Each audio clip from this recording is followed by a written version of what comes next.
Hi Booktube, I'm Debs. This is Raina Reads Stuff. Welcome or welcome back. A big welcome to any of my new subscribers.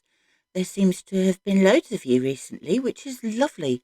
Welcome. I am very grateful for you being here, and I am also really grateful to those people who have been supporting me for a little bit longer. This is the first weekly reading wrap up for 2024. I do my reading wrap ups on a Sunday, and this one is going to be full of excuses and justifications. And yes, I've been cheating, or I feel as though I'm cheating. So let's start with my justifications.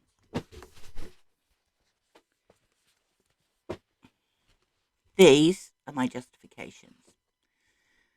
These are the group or buddy reads that I am doing this month. So we have War and Peace by Tolstoy, we have Haruki Murakami's 1Q84, we have Mary Beard's SPQR. Between them, they amount to 2,500 pages. So we're averaging more than 800 pages per book. So I feel perfectly justified in having read a lot of short books this month, week. And by short, I mean short, really, really short. So, without further ado, I shall tell you about them. I've done quite well with those. I've not quite as well with 1Q84. I've done better with War and Peace and SPQR. Rather than calm down on the challenges that I'm doing this year, I appear to be doing 4 at the moment this month, so I haven't calmed down at all. The Read What You Own challenge is ongoing and will last until I finish my goal. Historathon 2024 is a year-long event, and also a year-long event is 24 in 24, which is about reading banned books. I will put all the information about the reading challenges below. The only monthly challenge is the Kindle Cobo challenge, which, again, I'll put the details down below. And this is about, clearing off your Kindle, clearing off your Kobo, Google Play, whatever you use. Now, I have a slight issue with that, in that my Read What You Own challenge was to read 100 physical books that I own. So for 1 month only, here's the other get out clause. I am going to allow myself to read Kindle books, purely because my Kindle also needs sorting out. And it's my challenge, and I'll do it any way I like. So, that said, let's start on what I have read. And let's start with the one that most respectably actually looks like a book. So, The 70 Great Mysteries of the Ancient World. This I read for Historathon Q1, which is prehistory until the year 500 CE. This book's edited by Brian M. Fagan, in fact. It has contributors from universities around the world. Lots from the UK, lots from America, a couple from Australia. But yes, many contributed to this. It's a lovely book in that it's full of maps, illustrations, photographs, and it's split into sections. The first section deals with myths and legends and whether or not you can find any actual evidence to prove whether those myths and legends are true. It covers things like Theseus and the Minotaur and Jason and the Argonauts, the lost tribes of Israel. Also, it includes one that I can definitively answer. And the reason I can definitively answer this is because it is the Mayan myth. You can't see that, can you? Will the world end in 2012? I'm going with no. It's interesting. I mean, this book is quite old. It's from 2001, so obviously there have been archaeological and scientific advances and various things have changed since that, but it's still a good starting point. I think the mystery of ancient times was what first drew me towards reading history when I was a child. We used to pass Stonehenge every year on the way down to Cornwall, and it's magnificent. I've been to places like Carthage and Karnak in Brittany with the standing stones, among many other places, and I'm just fascinated.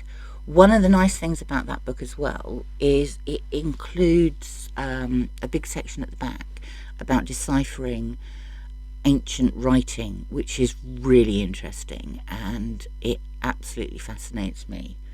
So I enjoyed that very much. Read with the proviso that it is more than 20 years old and some things have changed. Then I decided, I have this. See this? That is an 80 book boxed set of Penguin's Little Black Classics. Now, the Little Black Classics, as opposed to whatever the other one box set I read last year, are excerpts of things. Like I said, there's 80 of them. I plan to read them this year. So I thought, I'll go through and I'll see if there's any from ancient writers. Now, these won't all count as anything towards Historathon.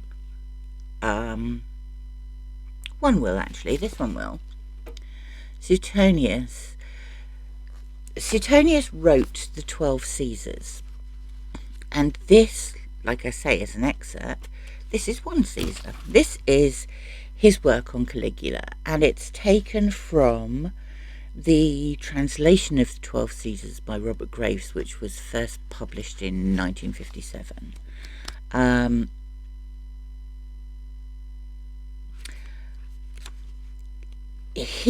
Suetonius lived, I want to say 30 or 40 years after Caligula. He was born 30 or 40 years after Caligula, so he wasn't actually present at the times he was writing about, but it wasn't far off. These three other ones, Ovid, The Fall of Icarus, struggled a bit with this, to be honest. It was interesting. I'm not sure I enjoyed it, but it was interesting. Now, these two I really enjoyed. One is Sappho. Sappho was, let's check the dates, shall we? She was born in 630 BC on the island of Lesbos. This is called Come Close and is a few examples of her poetry, which is beautiful. I mean, it's absolutely lovely. And all reading this has done is made me want to read some more. So I'm desperate to finish the Read What You Own challenge so I can go and buy some more books. I really enjoyed that, and as a taster to Sappho, it has indeed whet my appetite. But this one is hilarious. This is Catullus. I hate and I love. Now, Catullus was a Roman. He was only 30 when he died, and he died in 54 BC. Catullus's poems were found in Italy and then lost, but 2 copies have been made of them, and one of those copies is now in the Bodleian Museum in Oxford. These are... None of his poems have titles, they're numbered. And the first poem in here... Nope, sorry, the second poem is in here. Number 5 is all about how he absolutely adores a woman he calls Lesbia, who I believe was really called Claudia. They love each other. It's a love poem. It's very gushy. It's not really my style. Then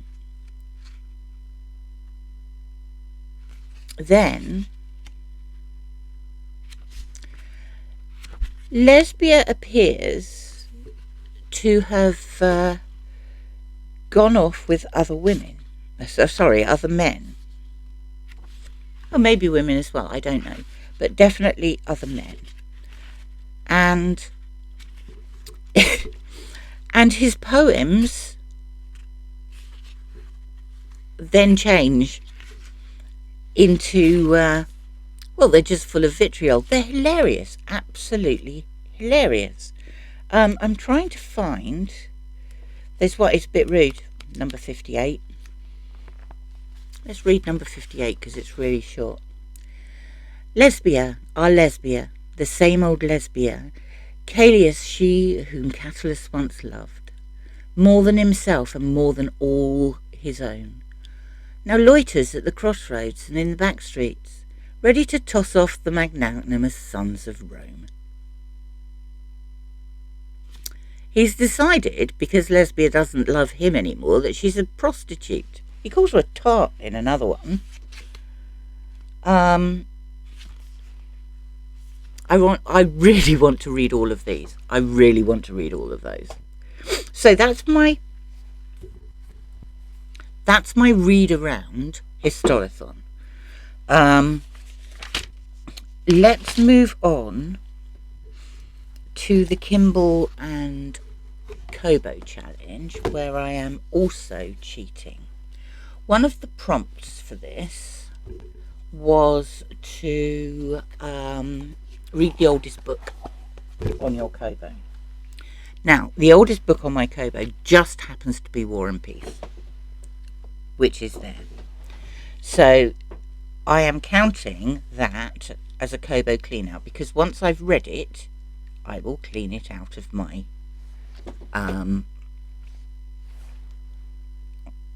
e-reader.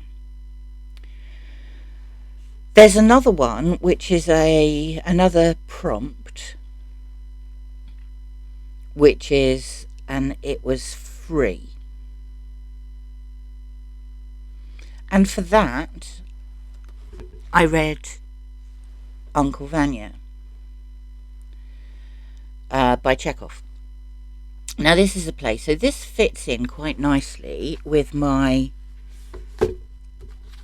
Let's Read a Play a Month. But I also have it here. So I was also reading the physical version. But I'm using it as a Kindle Kobo cleaner. There's another one, prompt, which is, why did you buy that? And my why did you buy that is, none of these are working. My why did you buy that is this. Now this really is a cheat because it was really short. It's called The Essence of Buddhism. and it won't tell me who it's by because my iPad is playing up. So you're just going to have to believe me. The Essence of Buddhism by an Australian guy called David something that begins with T, off the top of my head. Wasn't that good? Well, I say it wasn't that good. It gave the basics of Buddhism, which I did find interesting. It wasn't that well written. The final book that I've read for the Kobo challenge, Kindle Cobo challenge, is a book called Dancing, and this comes under the prompt Booktube made me do it. Now I'm going to be more specific than that and say Olly from Olly made me do it, because I bought this book for Garb August, and this was about it's by someone called Khalistan, which is all in one word, a bit like Kyrgyzstan. It's a vampire human romance. Well, it's not romance, there's nothing romantic about it, it's just pure sex. It's sex in public in a nightclub. I've read it. It's going. Right, we've done Chekhov, we've done those books. 24 in 24. 24 in 24 is all about reading banned books. And I was amazed when I started looking through the lists of banned books, how many are classics. And I am reading classics as part of my monthly personal challenges. And then I was looking at Tristan Classics, and he had done a video, really good video, on children's classics. One of the books he mentioned was this, Roald Dahl's George's Marvellous Medicine. Now, I love Roald Dahl. I hadn't actually read this one before. It's the only children's book I've ever come across that starts with a "do not try this at home" disclaimer, which I thought was hilarious. And then when I looked, I discovered that Puffin rewrote it last year, and they took out weird things. I mean, considering the whole book is about George creating a medicine that is going to punish his grandma for basically being an old bag, and he puts every household liquid he can find into it. Puffin in the UK made a load of changes to it, and they made ridiculous changes, like they don't have the mum standing on a footstool because she can't reach because she's too short, because apparently that's shortest. Well, as someone who barely scrapes 5 foot, in fact I don't scrape 5'2", I got no problem with being short, and I know I need a footstool. They've changed things like rotting teeth to light brown teeth. I mean, why? It's just stupid. They did this in the UK, and they made about 50 changes to the book. Now, Roald Dahl would be furious, because he always said they weren't allowed to change a single comma in his books. But among the people who complained about it was our Queen Camilla, our Prime Minister, Rishi Sunak, people like Brian Cox, the scientist and television presenter, Salman Rushdie complained about it. Interestingly, they didn't do it in any other countries. So they didn't change the wording of the book in the US or in the Netherlands or in France, where they have the publishing house.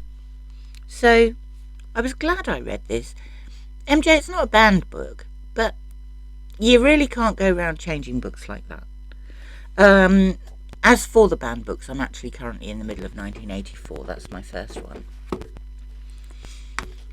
Having looked at my children's bookshelf, I then spotted this and thought, that's going to be a nice quick read. It's brilliant. Ted Hughes, The Iron Man. It's a children's classic. I love children's literature. I am planning to read more classics. I am also, I will warn you now, be adding a children's classic each month, I think, because I like them. And finally, Agatha Christie, Hickory Dickory Dock. This is a Fontana Books publication. It was published in 1959. It cost 2 and 6, and I just think the cover's fabulous. Also, like the story. It's a Hercule Poirot. His very, very efficient secretary, Miss Lemon, has made a couple of mistakes in his letters. So he knows that something is wrong with Miss Lemon because she never makes mistakes. Turns out her sister, who is recently widowed and is currently running a house for students, she's employed to be like the house mistress of this house of students, is having a few issues. Things start going missing, and she's getting to be a bit worried about it. So Hercule Poirot, in the interests of having his secretary being hugely efficient again, goes to investigate. Then people start dying. I think that's it for my wrap-up for this week. I am now on for the Read What You Own challenge, counting all of those books separately, including those little black ones, because I'm balancing those with the huge books that I'm reading, and including the ebooks. I am now on 54 books, which I'm very pleased about, because now it feels as though I've gone over the hill. I'm on the downward stretch, because I'm getting a bit twitchy now about not buying books, especially with the start of the new year and the start of very interesting events. So that's me for this week. What have you been reading? If you're taking part in any of these events, I'd love to know how you were getting on. Please like and subscribe. It would be lovely to chat to you all. So if you want to leave a chat, please do so. Next week I've got a couple of things planned. So I'll probably do another 2 videos next week, and you'll just have to wait and see what they are.